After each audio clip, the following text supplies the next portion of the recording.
चला, बरे झाले.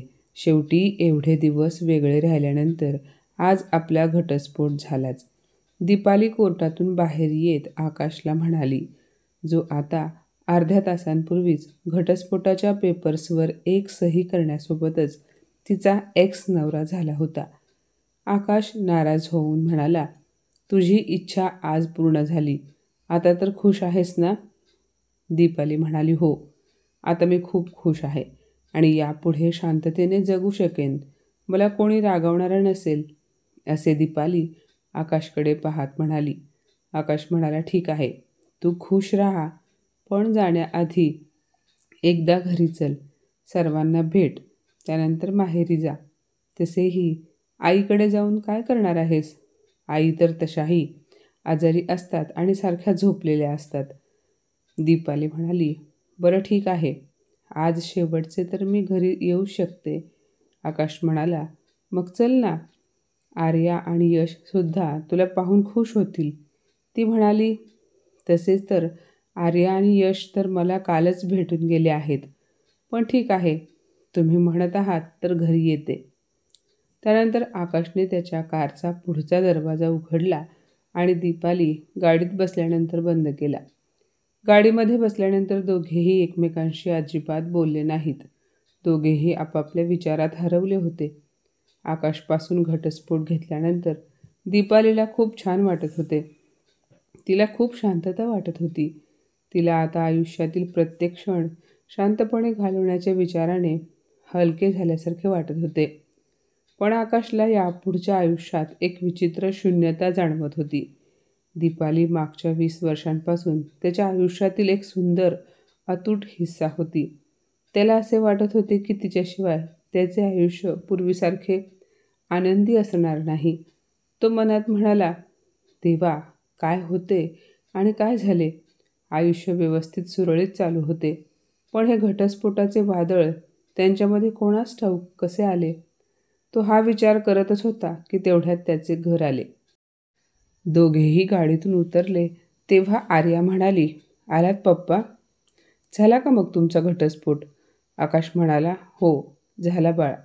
तेवढ्यात पप्पांच्या मागे आर्याने तिच्या आईला येताना पाहिले आणि ती आनंदाने म्हणाली, अरे वा, मम्मी पण आली आहे की, असे बोलून तिने आईला मिठी मारली. तेवढ्यात आकाशची आई सुरेखाताई त्यांच्या खोलीतून बाहेर आल्या. दीपालीने सासूला वाकून नमस्कार केला तेव्हा त्यांनी दीपालीला घट्ट मिठी मारली आणि म्हणाल्या, औक्षवंत हो बाळा, सौभाग्यवती भव. पुढचे शब्द त्यांच्या घशातच अडकले होते. कदाचित त्यांना वाटले की आता दीपालीला हा आशीर्वाद देणे निरर्थक आहे. सुरेखाताई म्हणाल्या, चल दीपाली, हातपाय धुवून घे आणि जेवणाच्या टेबलवर ये, मी जेवण वाढते. दीपाली म्हणाली, तुम्ही एकट्या काय काय कराल? चला, मी सुद्धा येते किचनमध्ये. सुरेखाताई म्हणाल्या, तू मुलांजवळ जाऊन बस, एवढ्या उन्हातून बाहेरून आली आहेस. दीपाली म्हणाली, नाही आई, मी ठीक आहे, तुम्ही बाहेर जाऊन बसा बरं एसीमध्ये, मी सर्वांना जेवण वाढते. माझे फक्त आकाशसोबतचे नाते संपले आहे, तुमच्यासोबतचे नाही. चला, तुम्ही बाहेर जा. चला, जा बरं पटकन. घटस्फोट झाल्यानंतर दीपालीला घरातील कामे सांगायला सुरेखाताईंना संकोच वाटत होता. हे दीपालीला समजले होते. त्यामुळे तिने सुरेखाताईंना खांद्याला पकडून स्वयंपाक खोलीतून बाहेर पाठवले आणि स्वतः स्वयंपाक खोलीमध्ये थांबली. त्यानंतर सर्वांसोबत जेवण केले. दीपालीच्या मनामध्ये सतत विचारांची शृंखला चालू होती. आज दीपाली तिच्या छोट्याशा घरात आईसोबत शांत आणि आरामदायी जीवन जगण्याचा विचार करत होती. ती मनात म्हणाली, देवाने मला अप्रतिम लेखन कौशल्य दिले आहे. याचा उपयोग करून मी दिवसरात्र नवनवीन विषयांवर लेखन करेन. कारण ह्या आधी रात्रंदिवस आकाशसोबतच्या भांडणांमुळे तिचे मन आणि मेंदू निस्तेज झाल्यासारखे वाटायचे. त्यामुळे लेखनात ती स्वतःला बेस्ट देऊ शकत नव्हती. आकाशपासून विभक्त होण्याच्या काळात तिने एक छोटी कादंबरी पूर्ण केली होती आणि ती ॲमेझॉनवर प्रकाशित केली होती. त्यांचा मुलगा, मुलगी आणि काही जवळचे मित्र, जे तिचे उत्तम समीक्षक होते, त्यांच्या मते ती एक उत्कृष्ट लेखिका होती. ज्याने कोणी तिची कादंबरी वाचली होती तो तिचे खूप कौतुक करायचा. आणि हे आकाशपासून वेगळे होण्याच्या काळातच शक्य झाले होते. मृतपाय वैवाहिक आयुष्याच्या नावाखाली तिची रचनात्मकता जणू बोथट झाली होती. घटस्फोटनंतर आता ती आपल्या पूर्ण क्षमतेने त्याला धार देईल आणि खूप छान लिखाण करेल असा ती विचार करत होती. तेवढ्यात आर्याने तिला विचारले, आई, आता पुढे काय करण्याचा विचार आहे तुझा? दीपाली म्हणाली, अगं बाळा, खूप काम करायचे आहे. त्या लघु कादंबरीला ॲमेझॉनवर खूप चांगला प्रतिसाद मिळाला आहे. सोशल मीडियावर त्याची पब्लिसिटी आणखी वेगाने करायची आहे. आर्या म्हणाली, वाव, एक्सलंट मम्मा, बरोबर बोलत आहेस तू. दीपाली पुढे म्हणाली, ह्याशिवाय आणखी एक कथासंग्रह छापायचा आहे. स्क्रिप्ट जवळपास तयार आहे. फक्त फायनल एडिटिंग करून प्रकाशकाकडे पाठवायचे आहे. आर्या म्हणाली, खूप छान आई, ऑल द बेस्ट. चल आता तू बाबांसोबत चेस खेळ. बाबांना तुझ्यासोबत बुद्धिबळ खेळायला खूप आवडते. मी काल त्यांना म्हणाले की बाबा चला आपण दोघे बुद्धिबळ खेळू, पण तेव्हा बाबांनी साफ नकार दिला. ते म्हणाले, मला दीपालीसोबत चेस खेळायला मजा येते. त्यानंतर आकाश आणि दीपाली चेस खेळायला लागले. आकाश दीपालीसोबत घटस्फोट झाल्यामुळे अजिबात खुश नव्हता. त्याचे लक्ष सारखे खेळापासून भटकत होते आणि पाहता पाहता दीपाली जिंकली आणि खुश होऊन म्हणाली, हे बघ आकाश, मी तुला हरवले आहे. आज तू काही व्यवस्थित खेळला नाहीस. तुझे लक्ष दुसरीकडे कुठेतरी होते. आकाश म्हणाला, अहो मॅडम, ह्या खेळाचे सोडा. तुम्ही तर मला आयुष्याच्या खेळामध्ये सुद्धा जबरदस्त मात दिली आहे. त्याच्या अशा बोलण्यावर दीपालीने काहीच उत्तर दिले नाही. ती शांत बसली. खेळ संपल्यानंतर काही वेळाने दीपाली तिच्या माहेरी निघून गेली. माहेरी पोहोचल्यानंतर तिने कपडे बदलले आणि आईच्या खोलीमध्ये वाकून पाहिले तर आई नेहमीप्रमाणे झोपली होती. तेवढ्यात तिच्या फोनची रिंग वाजली. तिने पाहिले तर कॅनडामध्ये राहणाऱ्या तिच्या चुलत बहिणीचा म्हणजे गीताचा फोन आला होता, जी वयाने तिच्यापेक्षा 10-12 वर्षांनी मोठी होती. फोन उचलल्यानंतर गीता म्हणाली, काय ग दीपाली, आकाश कसा आहे? तुम्ही दोघे कधीतरी कॅनडाला येण्याचा प्रोग्राम बनवा ना. खूप वर्ष झाले तुला आणि आकाशला पाहून. यावर दीपाली म्हणाली, माझा त्याच्याबरोबर घटस्फोट झाला आहे. आता मी कधीतरी एकटीच कॅनडाला येईन. तिचे बोलणे ऐकून गीता म्हणाली, काय म्हणालीस? घटस्फोट झाला आहे? अगं शुद्धीवर तर आहेस ना? लग्नाच्या एवढ्या वर्षानंतर घटस्फोट? हा काय मूर्खपणा आहे? दीपाली, मी तुम्हा दोघांना तर आयडियल कपल मानायचे. खूपच धक्कादायक बातमी ऐकवलीस ग तू. दीपाली म्हणाली, अगं ताई, तो आकाश तू समजतेस तेवढा साधा नाही. खूप मोठी कथा आहे. तुला पुन्हा कधीतरी सांगेन.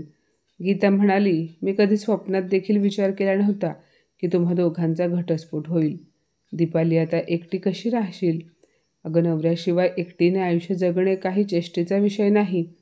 दीपाली म्हणाली, ताई, हे काय बोलत आहेस तू? आमच्या दोघांच्या नात्यांमध्ये दोघांनाही त्रास होऊ लागला होता. मी आकाशसोबत मोकळा श्वाससुद्धा घेऊ शकत नव्हते.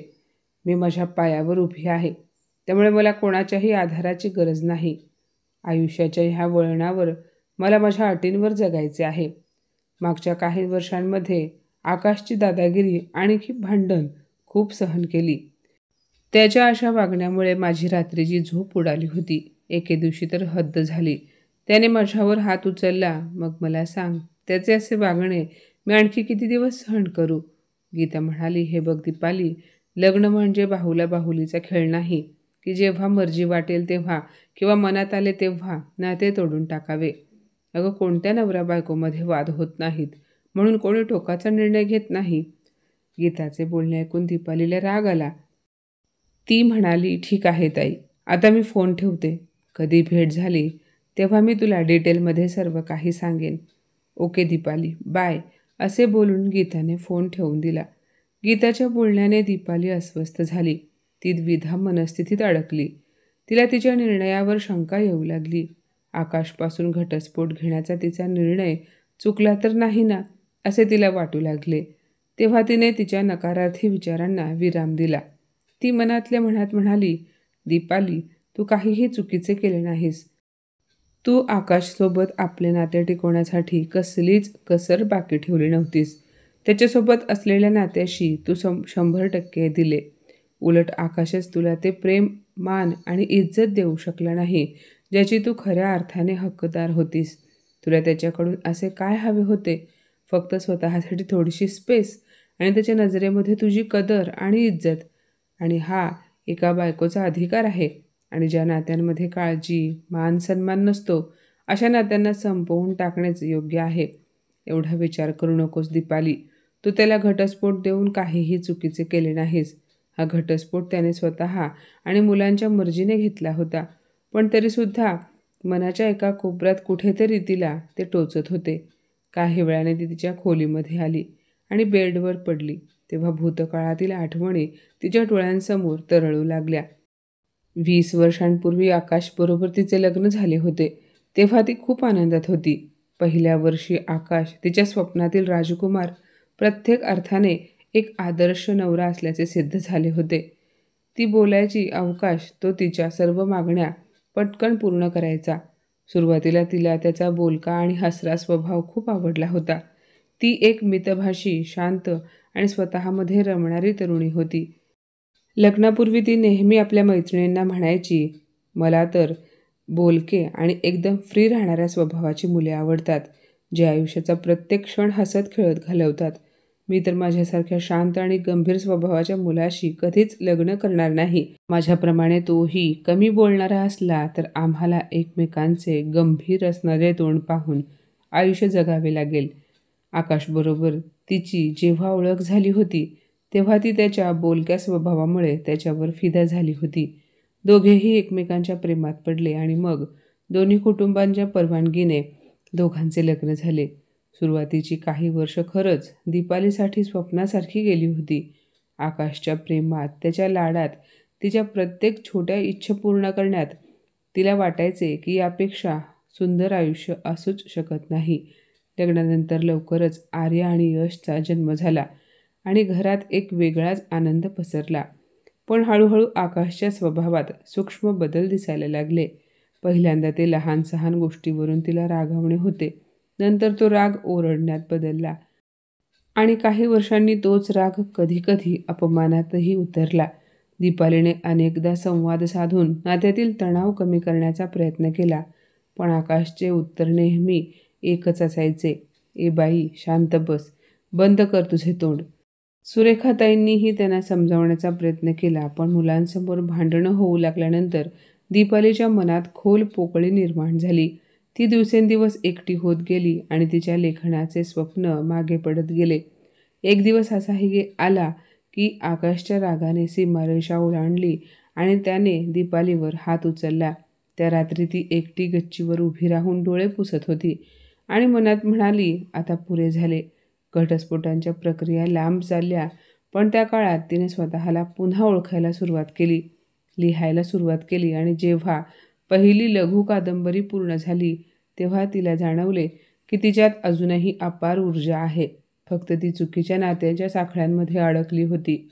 आता कोर्टातून बाहेर पडून माहेरी परतल्यानंतर गीतासोबतचा संवाद तिच्या मनात घुमत होता. एकटी कशी राहशील? कारण तिच्या माहेरी फक्त तिची आई होती, तीही अंथरुणाला खिळलेली. पण एकटी कशी राहशील या प्रश्नाचे उत्तर दीपालीला आता स्पष्टपणे ठाऊक होते. ती एकटी नाही, तर तिचे लिखाण तिचा सोबती होता. आर्या आणि यश तिचा अभिमान होते, तिची खरी ताकद होते. दुसऱ्या दिवशी सकाळी दीपाली चहा घेऊन लॅपटॉपसमोर बसली. नव्या कथेचे पहिले वाक्य टाईप करताना तिच्या चेहऱ्यावर एक शांत, आत्मविश्वासपूर्ण हास्य होते. ही कथा एका स्त्रीच्या स्वतःला शोधण्याच्या प्रवासावर आधारित होती आणि तिला ठाऊक होते की ती कथा फक्त कागदावर नाही, तर तिच्या आयुष्यातही घडत आहे. त्या काही दिवसात आकाश मात्र अस्वस्थ झाला होता. घरात दीपालीची उपस्थिती नसल्यामुळे सगळं घर रिकामं रिकामं भासत होतं. सकाळी नाश्ता करताना, चेसचा बोर्ड उघडताना किंवा मुलांशी गप्पा मारताना त्याला तिची उणीव जाणवत होती. हे मी काय केलं? फक्त राग, हट्ट आणि अहंकारामुळे आयुष्यातील सगळ्यात जवळची व्यक्ती गमावली. तो मुलांकडे बघून म्हणायचा, तुमच्या आईला कधी वेळ मिळाला तर घरी बोलवा, तिला सांगा मला बोलायचे आहे तिच्याशी.